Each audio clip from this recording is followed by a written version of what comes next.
ఇంట్లో పూజలున్నాయని, వ్రతాలున్నాయనేసి, లేదంటే ఎక్కడికైనా తీర్థయాత్రకు వెళ్ళాలనేసి, లేదంటే మ్యారేజెస్ ఉన్నాయనేసి, ప్రతి ఒక్క అమ్మాయి ఏదో ఒక టైంలో పీరియడ్స్ పోస్ట్‌పోన్ చేసుకోవడం కోసం మెడిసిన్ వేసుకునే ఉంటారు. కానీ ఆ మెడిసిన్ మన పైన ఎంత ఎఫెక్ట్ చూపిస్తుందో తెలుసా? ఆ మెడిసిన్ వల్ల అప్పుడప్పుడు ప్రాణాలు కోల్పోయే అవకాశం కూడా ఉంటుంది. అండ్ రీసెంట్‌గా ఒక న్యూస్ కూడా వచ్చింది. వాస్క్యులర్ సర్జన్ డాక్టర్ వివేకానంద గారు కూడా ఒక రియల్ ఇన్సిడెంట్ గురించి చెప్పారు. ఒక 18 ఇయర్ గర్ల్ వాళ్ళ ఇంట్లో పూజ ఉందనేసి చెప్పేసి మళ్ళీ పీరియడ్స్ వస్తే పూజలో కూర్చోవడం పాసిబుల్ అవ్వదనేసి 3 డేస్ కంటిన్యూస్‌గా ఈ టాబ్లెట్స్ వేసుకుందంట.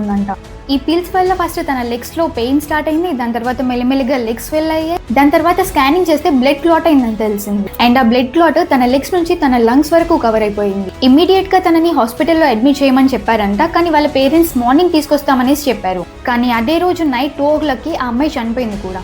కానీ ఇలా మెడిసిన్ వేసుకున్నప్పుడు ఇది మన హార్మోన్స్ ని కాకుండా మన బ్లడ్ బ్యాలెన్స్ ని కూడా చేంజ్ చేస్తుంది. సో దాని వల్ల బాడీలో బ్లడ్ క్లాట్ అయ్యే ఛాన్సెస్ ఉంటాయి. కానీ ఇలా మెడిసిన్ వేసుకున్న వాళ్ళందరికీ ఇలానే జరుగుతుందనేసి ఏం లేదు. హార్మోనల్ ఇంబ్యాలెన్స్ అవ్వడం వల్ల కొందరికి హెడ్ ఏక్, ఇంకొందరికి వామిటింగ్స్ అవ్వడము, ఇంకొందరికి ఓవర్ బ్లీడింగ్ అవ్వడం, ఇలా ఏదో ఒక సైడ్ ఎఫెక్ట్స్ అయితే ఉంటాయి. సో నెక్స్ట్ టైం ఏమైనా పూజలు, వ్రతాలు లేదంటే ఏదైనా ఈవెంట్స్ ఉన్నప్పుడు వాటిని పోస్ట్ పోన్ చేయడానికి ట్రై చేయండి. అంతేకాని ఇలా టాబ్లెట్స్ వేసుకొని మీ హెల్త్ ని రిస్క్ లో పెట్టుకోకండి. ఒక అవేర్నెస్ క్రియేట్ చేయడం కోసమైనా ఈ వీడియోని మీ ఫ్రెండ్స్ అండ్ ఫ్యామిలీ మెంబర్స్ కి షేర్ చేయండి.